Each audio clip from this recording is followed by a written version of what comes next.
Quick disclaimer before we get started with this video. Kayla and I aren't together right now because, like idiots, we procrastinated this until the last second, so now it's break. And I'm going on vacation, so we can't get together and film, so I just asked her to film the lines that we wrote for her. This is the day before I leave for vacation. I'm filming my parts, Kayla's probably filming hers at her house. She's gonna send them to me, and then I'm gonna be editing them while I'm on the plane into the final video. Now that that disclaimer is done, hi, I'm Meredith. And I'm Kayla. And today we're going to be talking about the infamous California Gold Rush.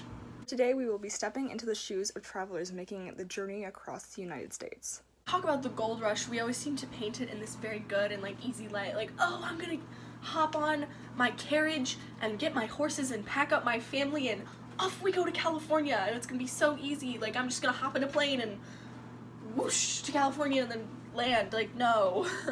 It was very difficult for a lot of people, and it gentrified so many people, furthered the US's manifest destiny and westward expansion. Okay, but honestly, it did gentrify a lot of people, and I know that it sounds like I'm being dumb, but I'm being so serious in this. I'm just really bad at talking in English. Keeping in mind the U.S. has gentrified millions of indigenous people is important when talking about history. It not only helps us understand the implications of our actions, but it helps us see the history in different perspectives. Keeping that in mind, what Kayla and I are going to present is only one narrative from the California Gold Rush, and there are thousands upon thousands of other perspectives. Before we get into some wacky first-hand accounts, let's get a sense of what the gold rush was. The California Gold Rush started on January 24th, 1848, when gold was discovered in Sutter's Mill in California. The discovery was met with a wide sense of disbelief, but over 300,000 people packed up their things to make the journey out west. It was in full swing. Miners used a technique called hydraulic mining, which was highly successful between the years of 1860 and 1880. Gold Rush participants had extracted over 170 million in gold.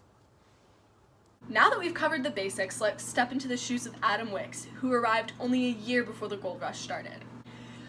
Wicks arrived to California at age 21 in 1847. In an interview with the New York Times, Wicks said that he was, quote, charmed with the wild new country and decided to stay, end quote.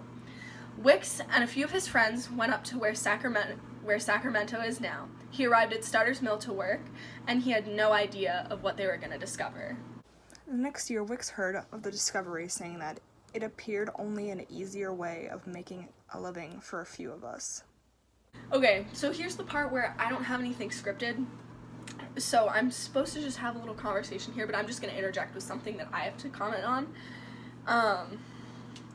I love how in what we're doing with this, when I was reading it, he said oh, it's only an easy way for us to make a living. That's so nonchalant and cool. I feel if I was panning around and I was and I found a piece of gold, I'd be holy shit, I'm fucking rich. You know?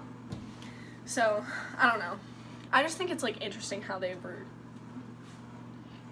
just well, looks like we have an easier way to make money. Yeah. Wicks then continued on to say that he, along with the rest of the men, went to bed the night of the discovery and they were not excited and thought nothing of it. Little did they know that the hundreds of thousands of people that were soon to come flooding in. People started to flood in.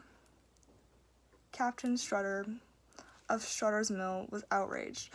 All his work began to quilt and move to their own business and try their luck at finding gold.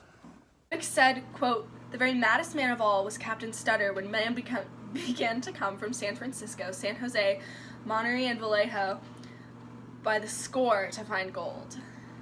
In 1849, the New York Tribune sent 2 journalists to cover the phenomena. Upon arriving, the journalists saw a city growing at insane speeds, with new tents and buildings popping up every day. The California Gold Rush certainly was a catalyst for manifest destiny and obtaining California. We'll see you next time with another episode of Meredith and Kayla on Mayla's Mysteries. Kayla's Mysteries. Thanks for watching. Sorry. Take a moment to review the exit row responsibility. Hey, what's up, guys? Yes.